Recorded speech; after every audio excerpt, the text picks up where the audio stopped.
It is day 10 of our 12 days of instructional strategies. It is December the 14th, so we're almost there.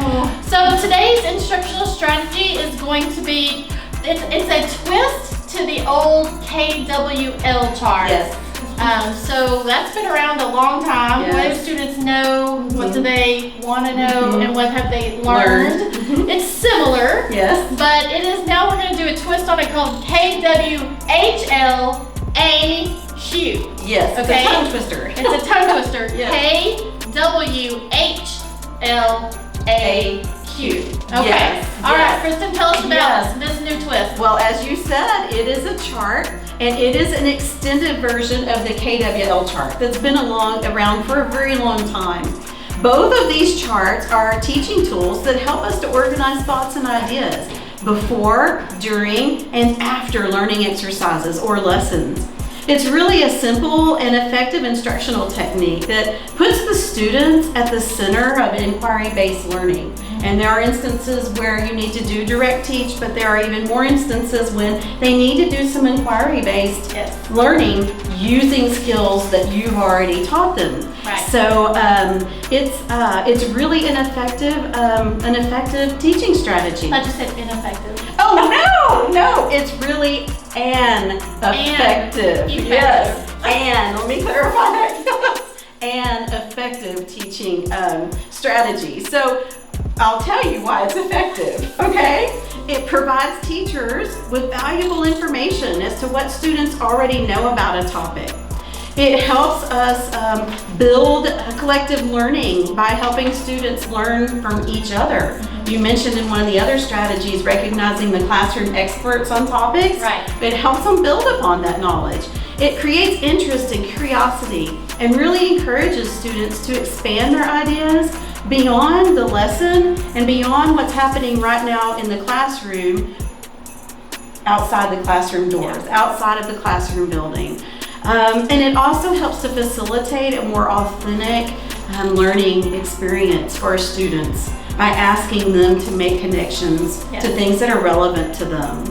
So the resource we're sharing with you today has question stems for each part of the KWHLAQ chart. So if I were in the classroom and I were going to use this, I would probably put the chart, have that part already written with some of these key questions. So the K is what do I know, and why is knowing this important to what we're talking about today? Relevance, yes. Why? Yes, exactly, the relevance. And the W is what do I want to know, and the H is how do I find out? Yes. I really like the addition of that, because then you're thinking aloud, oh, you know, I'm not sure. I think we can look in our book. Yes. We can ask experts in the building. You know, we have experts, some of the adults and teachers are experts on things outside of teaching. And so you help them to brainstorm that. And then the L is what have I learned? This is after you start doing your research. What have I learned, and how will I use what I learned? Help them make that relevant connection again. And then the A, okay, now I know it. What action am I going to take and why? Maybe it's I'm going to present this to a kindergarten class to help them learn about whatever it is that we're doing. Or maybe I'm going to make something to take home to share with my parents. But why am I learning this, and when am I going to use this information? I know that looks different for the high school students. And then the last thing is what questions do I still have? Yeah. What wonderings do I still have?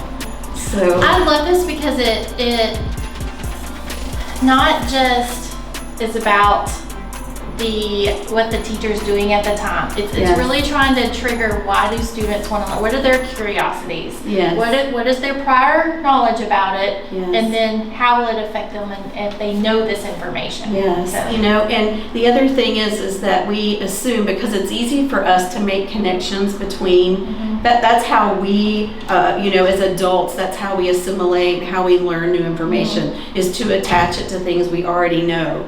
But not all students students do this naturally Right. or easily. And so this is a really good way to help them with their metacognition. Yeah. Not just learning about that specific topic, Right. but this is a strategy that they can use moving forward, even in Okay. college Yeah. or in a new job. Right. You know? Right. So it's a great skill and strategy. That's awesome. Yes. Okay, guys, so we want you to try the KWHLAQ method. We think that it would make a huge difference as you're talking through with your students. But just give it a try. Let us know if you're working on that in your classroom so we can come visit and we'll bring you a prize. Yes. Have a great day. Bye.